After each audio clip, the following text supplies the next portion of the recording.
Bangla tutor YouTube চ্যানেলে তোমাদের সকলকে স্বাগত জানাই। তোমরা যারা এবছর ফাইনাল মাধ্যমিক পরীক্ষা দিতে চলেছ, আজকের ভিডিওটি তোমাদের সকলের জন্যই অত্যন্ত গুরুত্বপূর্ণ হতে চলেছে। আজকের ভিডিওতে মাধ্যমিক 2024 ফাইনাল পরীক্ষার জন্য ভূগোলের লাস্ট মিনিট সাজেশন প্রসঙ্গে আলোচনা করতে চলেছি। ভিডিওটি প্রথম থেকে শেষ পর্যন্ত মনোযোগ দিয়ে দেখো। আশা করি আজকের এই ভিডিও তোমাদের অনেকটাই কাজে আসবে। বলে রাখি, মাধ্যমিক 2024-এর জন্য ইতিমধ্যেই বাংলা এবং ইতিহাস এই দুই সাবজেক্টের লাস্ট মিনিট সাজেশন প্রসঙ্গে আলোচনা করা হয়েছে। যারা এখনও পর্যন্ত সেই সাজেশনমূলক ভিডিও দেখোনি, অবশ্যই ডিসক্রিপশন বক্সে লিঙ্ক রয়েছে, সেখান থেকে দেখে নিতে পারো। চলে আসছি আজকের আলোচনায়, মাধ্যমিক 2024-এর জন্য ভূগোলের লাস্ট মিনিট সাজেশন প্রসঙ্গে আলোচনায়। প্রথম চ্যাপ্টার তোমাদের পাঠ্য আছে বহির্জাত প্রক্রিয়া ও তাদের দ্বারা সৃষ্ট ভূমিরূপ। এই চ্যাপ্টারে নদীর কাজ, হিমবাহের কাজ এবং বায়ুর কাজ, এই তিনটি মূল টপিক তোমাদের পড়তে হয়। প্রথমেই 5 নম্বর মানের প্রশ্ন প্রসঙ্গে আমরা আলোচনা করে নেব।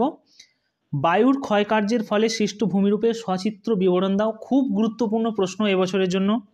হিমবাহের ক্ষয়কার্যের ফলে সৃষ্ট ভূমিরূপের সচিত্র বিবরণ, এটি খুব গুরুত্বপূর্ণ। হিমবাহ ও জলধারার মিলিত কার্যের ফলে ভূমিরূপের বিবরণ দাও। অতিরিক্ত দেখে রাখবে শুষ্ক অঞ্চলে বায়ু ও জলধারার মিলিত কার্যের ফলে গড়ে ওঠা ভূমিরূপের বিবরণ। অর্থাৎ এই 4টি প্রশ্ন তোমরা প্রথম যে চ্যাপ্টার রয়েছে বহির্জাত প্রক্রিয়া ও তাদের দ্বারা সৃষ্ট ভূমিরূপ, এখান থেকে দেখে যাবে। আশা করছি কমন পেয়ে যাবে। চলে আসছি এরপর 3 নম্বর মানের প্রশ্ন। এই চ্যাপ্টার থেকে তোমরা যেগুলো রেডি করবে, নদীর বহন কার্যে 3টি প্রক্রিয়া সংক্ষেপে লেখো। কিভাবে জলপ্রপাতের পশ্চাৎ অপসারণ ঘটে। নদীর মোহনায় বদ্বীপ গড়ে ওঠার জন্য অনুকূল পরিবেশ প্রসঙ্গে আলোচনা করো। নদী পার্বত্য প্রবাহ আই আকৃতির এবং ভি আকৃতির উপত্যকা কিভাবে গড়ে ওঠে, যুক্তিসহ ব্যাখ্যা করো। রসে মতানে ও ড্রামলিনের মধ্যে পার্থক্য। নদী উপত্যকা ও হিমবাহ উপত্যকার মধ্যে পার্থক্য। মরুদ্যান সৃষ্টির কারণ। মরু ও মরুপ্রায় শুষ্ক অঞ্চলে বায়ুর কার্যের অধিক প্রাধান্যের 2টি কারণ বা শর্ত। পরের চ্যাপ্টার বায়ুমণ্ডল। এই চ্যাপ্টার থেকে 5 নম্বর মানের প্রশ্ন দেখে নাও। প্রথম প্রশ্ন, ভূপৃষ্ঠে বায়ুর চাপের তারতম্যের কারণ আলোচনা করো। 2, পৃথিবীর নিয়ত বায়ুপ্রবাহগুলির উৎপত্তি এবং গতিপথ চিত্রসহ আলোচনা করো। বিশ্ব উষ্ণায়নের কারণ এবং প্রভাব প্রসঙ্গে আলোচনা করো। আরেকটি এক্সট্রা প্রশ্ন দেখে রাখবে যে বায়ুমণ্ডলের স্তর বিন্যাস করো এবং যে কোনো 2টি স্তর প্রসঙ্গে আলোচনা করো। চলে আসছি 3 নম্বর মানের প্রশ্ন। এবছর এই বায়ুমণ্ডল থেকে 30 নম্বর মানের প্রশ্ন আসার সম্ভাবনা কিন্তু প্রবল। দেখে নাও প্রশ্ন, যে ট্রপোস্ফিয়ারের উচ্চতা বৃদ্ধির সঙ্গে সঙ্গে উষ্ণতা হ্রাস পায় কেন। টিকা লেখো বৈপরীত্য উত্তাপ। ওজোন স্তরের গুরুত্ব, তার বিনাশের কারণ। জেট বায়ুর সঙ্গে মৌসুমী বায়ুর কী সম্পর্ক। সমুদ্র বায়ু ও স্থলবায়ুর পার্থক্য। ঘূর্ণবাত ও প্রতিপ ঘূর্ণবাতের মধ্যে পার্থক্য। নিরক্ষীয় অঞ্চলে পরিচলন বৃষ্টিপাতের কারণ কি। টিকা লেখো ফেরেলের সূত্র। পরের চ্যাপ্টার তোমাদের পাঠ্য আছে বাড়িমণ্ডল। বাড়িমণ্ডল থেকে 5 নম্বর মানের প্রশ্ন দেখে নাও। চিত্রসহ জোয়ার ভাটা সৃষ্টির কারণ ব্যাখ্যা করো। পৃথিবীব্যাপী সমুদ্র স্রোতের প্রভাবগুলি প্রসঙ্গে আলোচনা করো। জোয়ার ভাটার ফলাফল প্রসঙ্গে আলোচনা করো। এক্সট্রা দেখে রাখবে পৃথিবী, চাঁদ ও সূর্যের বিভিন্ন অবস্থান কিভাবে জোয়ার ভাটাকে নিয়ন্ত্রণ করে সেই প্রসঙ্গে আলোচনা করো। 3 নম্বর এমন প্রশ্ন এই বাড়িমণ্ডল চ্যাপ্টার থেকে দেখে রাখবে সমুদ্র স্রোত ও সমুদ্র তরঙ্গের মধ্যে পার্থক্য। মুখ্য জোয়ার ও গৌণ জোয়ারের মধ্যে পার্থক্য। উষ্ণ ও শীতল স্রোতের মধ্যে পার্থক্য। টিকা লেখো মগ্নচড়া। পরের চ্যাপ্টার তোমাদের আছে বজ্র ব্যবস্থাপনা। এখান থেকে 5 নম্বর মানের প্রশ্ন হয় না, 3 নম্বর মানের প্রশ্ন হয়। দেখে নাও প্রশ্ন, বজ্র ব্যবস্থাপনায় শিক্ষার্থীর ভূমিকা কী।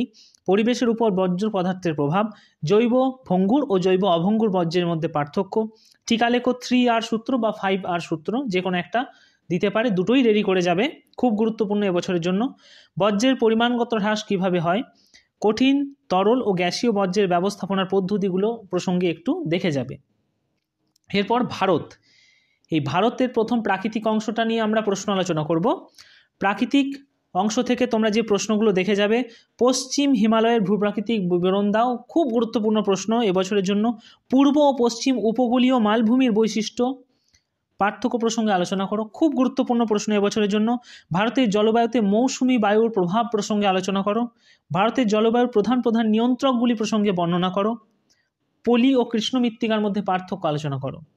এক্সট্রা দেখে যাবে ভারতের 3 প্রকার স্বাভাবিক উদ্ভিদের বৈশিষ্ট্য বন্টন প্রসঙ্গে আলোচনা। 3 নম্বর মানে প্রশ্ন ভারত থেকে যেগুলো দেখবে তোমরা, ভারতের প্রাকৃতিক অংশ থেকে ভারতের পূর্ব ও পশ্চিম উপকূলের মধ্যে পার্থক্য, পশ্চিম বাহিনী নদীগুলির মোহনায় কেন বদ্বীপ গড়ে ওঠেনি, বহুমুখী নদী পরিকল্পনা প্রসঙ্গে টিকা, অতিরিক্ত ভৌমজল উত্তোলনের ফলে তার প্রভাব কি দাঁড়াতে পারে, ভাঙার ও খাদার মৃত্তিকার মধ্যে পার্থক্য, কৃষি বনসৃজন ও সামাজিক বনসৃজন কি, ক্রান্তীয় চিরহরিত উদ্ভিদ ও ক্রান্তীয় পর্ণমোচী উদ্ভিদের বৈশিষ্ট্যের পার্থক্য, করমণ্ডল উপকূলে বছরে দুবার কেন বৃষ্টিপাত হয়, ভারতীয় জনজীবনে গাঙ্গেয় সমভূমির প্রভাব কি, মৃত্তিকা ক্ষয়ের কারণ ও ফলাফল। এরপর ভারতের অর্থনৈতিক দিক বা অর্থনৈতিক ভারত, এখান থেকে তোমরা 5 নম্বর মানের প্রশ্ন দেখে নাও। চাষের অনুকূল পরিবেশ প্রসঙ্গে তোমরা আখ চাষ, চা চাষ, কফি চাষ এবং গম চাষ, এই 4টি চাষ এবং তাদের অনুকূল পরিবেশ তোমরা অবশ্যই দেখে যাবে, খুব গুরুত্বপূর্ণ এবছরের জন্য। পরবর্তী প্রশ্ন ভারতের কৃষির সমস্যা সমাধান প্রসঙ্গে দেখে যাবে। পূর্ব ও মধ্য ভারতে লৌহ ইস্পাত শিল্প গড়ে ওঠার কারণ প্রসঙ্গে আলোচনা দেখে যাবে। পশ্চিম ভারতে কার্পাস বহন শিল্পে উন্নতির কারণ প্রসঙ্গে আলোচনা তোমরা দেখে যাবে। শহর বা নগর গড়ে ওঠার কারণ প্রসঙ্গে আলোচনা করো এবং নগর গড়ে ওঠার বা নগরায়নের সমস্যা কি, এই প্রসঙ্গে প্রশ্ন দেখে যাবে। 3 নম্বর মানের প্রশ্ন তোমরা অর্থনৈতিক ভারত থেকে দেখে যাবে। রবি শস্য খারিফ শস্যের মধ্যে পার্থক্য, টিকা লেখো সবুজ বিপ্লব বা সবুজ বিপ্লবের সুফল কুফল কি দাঁড়িয়েছিল, পাঞ্জাব ও হরিয়ানা রাজ্য দুটি কৃষিতে কেন এত উন্নত, ধাপ চাষ ও ফালি চাষের মধ্যে পার্থক্য, শিল্প গড়ে ওঠার ক্ষেত্রে কাঁচামালের প্রভাব, সুস্থায়ী উন্নয়ন, টিকা, রেলপথ ও সড়কপথের 3টি করে সুবিধা। এরপর তোমাদের আরেকটি চ্যাপ্টার আছে উপগ্রহ চিত্র ও ভূ বৈচিত্র্য সূচক মানচিত্র। এই চ্যাপ্টার থেকে কোনো বড় প্রশ্ন হয় না 5 নম্বরের, 3 নম্বর মানের প্রশ্ন হয়। তোমরা 3 নম্বর মানের প্রশ্ন দেখে যাবে। প্রথম প্রশ্ন, ভূ বৈচিত্র্য সূচক মানচিত্রে ব্যবহৃত বিভিন্ন ধরনের স্কেলের উল্লেখ করো। 2 ভূ বৈচিত্র্য সূচক মানচিত্র ও উপগ্রহ চিত্রের পার্থক্য। 3 ভূ সমলয় ও সূর্য সমলয় উপগ্রহের মধ্যে পার্থক্য। 4 উপগ্রহ চিত্রের প্রধান 3টি বৈশিষ্ট্য। 5 মহাকাশের প্রেরিত কৃত্রিম উপগ্রহের সাহায্যে তথ্য সংগ্রহের মাধ্যমে উপগ্রহ চিত্র তৈরির পদ্ধতি প্রসঙ্গে আলোচনা। এখানেই আমাদের আজকের আলোচনা শেষ হলো।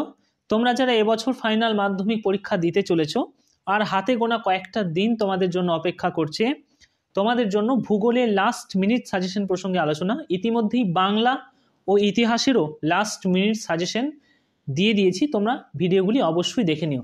যাদের আজকের ভিডিও ভালো লাগলো অবশ্যই একটি লাইক করবে, কমেন্ট করে তুমি তোমার মতামত জানাতে ভুলবে না। যারা চ্যানেলে নতুন অবশ্যই চ্যানেলটিকে সাবস্ক্রাইব করবে এই ধরনের আরও আলোচনামূলক ভিডিও পাওয়ার জন্য।